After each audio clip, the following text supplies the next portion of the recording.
Okay, so Steam World Heist is a turn-based strategy shooter, developed by Swedish video game developer Image & Form. It's the third instalment in their Steam World series, with Steam World Tower Defense, a downloadable game for the DSi, being the first and less well-known game in the series, which was followed by Steam World Dig. Steam World Heist is the third entry and has the player control Captain Piper Faraday, a smuggler and occasional pirate, as she recruits a team of robots and sets out on a space adventure. The objective of the game is for players to board and loot spaceships and basically shoot their way through any enemies that get in your road. But you don't do it in a gung-ho, keep smashing the trigger button way. No, being a turn-based strategy shooter, you do it in a brainy tactical way. If you like games like Fire Emblem and XCOM that make you use your grey matter, then you're probably going to love this game. Steam World Heist was released on the Nintendo eShop for the 3DS in December 2015. Then via Steam it came out for Microsoft Windows, OS X and Linux in about June of 2016.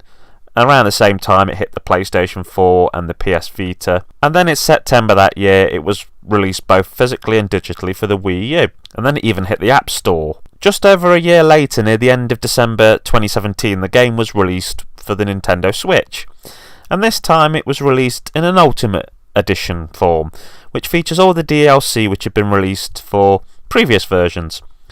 Now, I don't normally double or triple dip on games, but I have to admit that I purchased Steam World Dig for my Vita, my 3DS, my Xbox One and my PC. And I find myself doing much the same with Steam World Heist, having gotten it for the 3DS, the PC, and now having played the Switch version on a friend's machine for review purposes, I'm very keen to triple dip on this game. And there's a lot of reasons why, and I'd just like to briefly talk about them.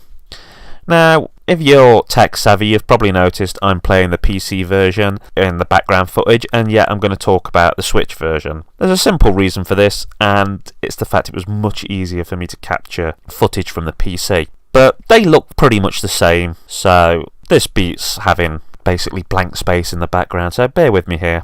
Okay, so I previously mentioned XCOM. And well, for me this game is a 2D flat side-on turn-based strategy game which plays somewhat like a simplified XCOM. There's no base building, and you simply go from level to level using your brains to prosper. There's a lot more direct player skill here though.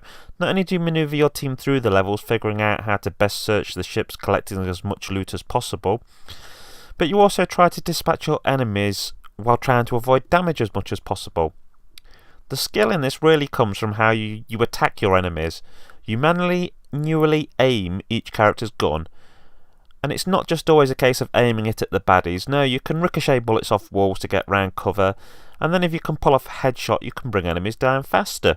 You find new robots to join your team as you explore space, with different classes having different advantages. Different types of robots can use different kinds of guns, and there's absolutely tons of guns in the game, with my personal favourite being one which references the Prince song Purple Rain.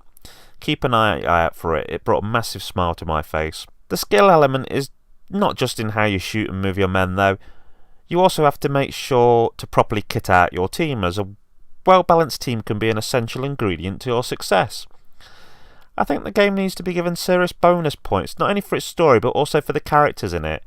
Each of them has their own wonderful little personality, and you'll find yourself wanting certain ones by your side on missions. It's important to note though that experience points are only awarded to those who take part in a mission, and most characters really start to hit their stride after you've levelled them up a few times.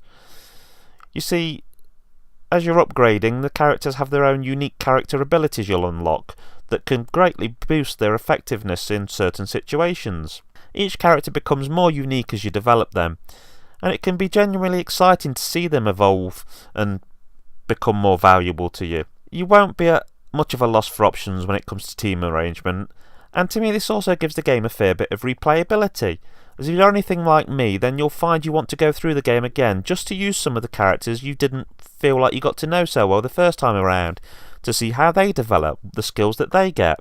Okay, well, to wrap things up here, it's a great game. I'd easily score it 9 out of 10. It manages to offer quite a lot of content, but stop just at a point where it leaves you begging for more. And it's nice to see a game offer that sort of balance between giving the player a long game and not outstaying its welcome. I'd recommend that you get this if you have a Switch, but if not, get it on the 3DS or the PC.